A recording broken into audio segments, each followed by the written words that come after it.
It's so hot out here, and I honestly don't know why I'm growing this beard out. But today I want to talk about First Reformed. Now, I actually have been house sitting for about a week now, and so I've not been able to make any videos or really do anything because I've just been pretty much busy. And when I'm not house sitting, I'm working, so that was the fun thing there. But I watched a lot of movies, and those movies all from the 1950s. And I can't wait to talk about those later. But today I want to talk about First Reformed. I want to talk about A24. I actually also was able to see Hereditary. I've seen it twice now, because the first time I watched Hereditary was sitting next to a guy who literally reacted to every single thing. Oh shit! Oh damn! But anyway, I want to talk about the lesser-known A24 film that's not getting as much coverage, First Reformed, because I really love this movie directed by Paul Schrader. This is starring Ethan Hawke, Amanda Seyfried. We also have Cedric the Entertainer somehow. We also have Victoria Hill and Philip Ettinger. So let's talk about First Reformed. I want to talk a little bit about the setup of the film, talk about some of the implications and some of what I liked about it, what I didn't like about it. But this is going to be a deep one, and I really, this is a movie that you have to kind of sit and think, because I've actually saw it Friday, and I've waited a couple of days to, really gather my thoughts on the film. So First Reformed is about this guy, Ethan Hawke, who is a preacher at the First Reformed Church. I don't remember where it's at. I want to say the northeast, so somewhere in the colonial areas, so maybe Pennsylvania or something like that. However, there is this old church from the 1700s, and Ethan Hawke is the preacher here, and he's also pretty much the tour guide, because no one really goes to his church. There's about 10 people there, maybe even less than that on any given Sunday. But kind of there's a super church that is also associated with them. They're like brother and sister churches or something like that. But the sister church is this mega church. So that's where everyone goes. But they work well together, Cedric the Entertainer being the person who is in charge of this church.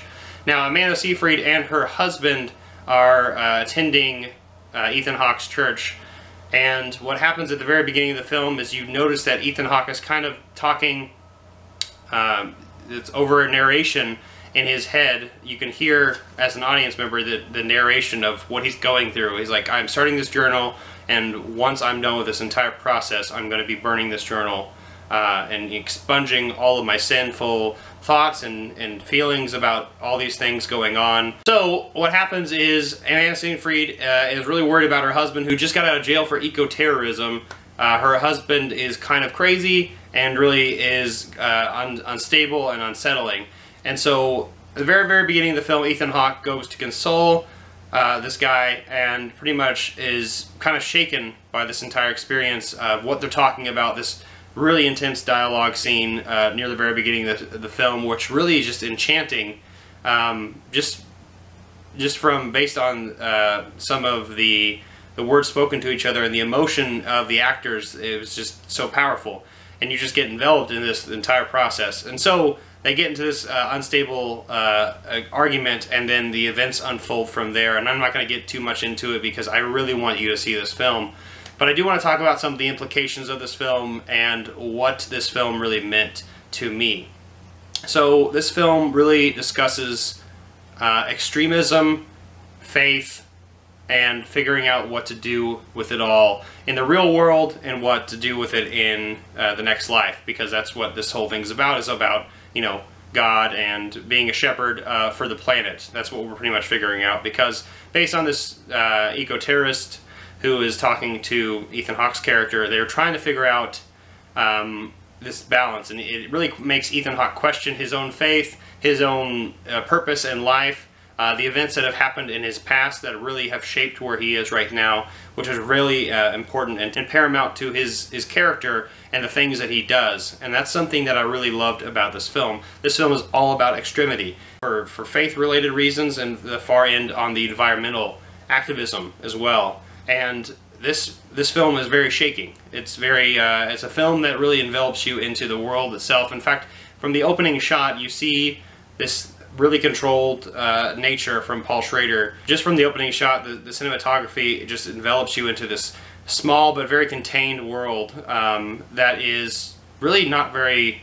There's not very much to it. It's subtle in its complexities. It's very simple, but the story is very complex and rich, and that's what's so enveloping about this entire experience. So this film, a lot of the things that I liked about it is it had a lot of flirtations with extremity, and I really don't know how to explain it too much without getting too into detail, but Ethan Hawke goes through a lot of you know, metamorphosis of his character, and a lot of the people around him also are noticing a lot of the changes in his own life, and you can see that with his alcoholism, his fading health, his fading beliefs. You can see everything kind of go to waste as he's being shaken by this person he meets and this entire experience that he's having to deal with. And so that's one aspect about the theme that I really loved. I loved the camera work and the direction of how much they didn't have in the film, because it was, like I was saying, subtle but complex. There was really just not much to the film when it comes to just expressing itself in a very cinematic way. It was just kind of a very contained, independent story, and I really loved that, and especially with the aspect ratio. If you've ever seen Ghost Story, this is actually something that reminds me of this just a little bit. The aspect ratio had that, I'm very bad at aspect ratios, but the corners are cut off, where you see just the black, so it's in that lens. But anyway, regardless of me not knowing anything about aspect ratios or cameras, now a few things that I find kind of hokey and kind of took me out of the story, but I guess are really actually positive things about the film as well. There is a particular scene where this choir sings this Neil Young song singing about activism, which kind of just made me laugh, because it, of course, is during this event, this would happen.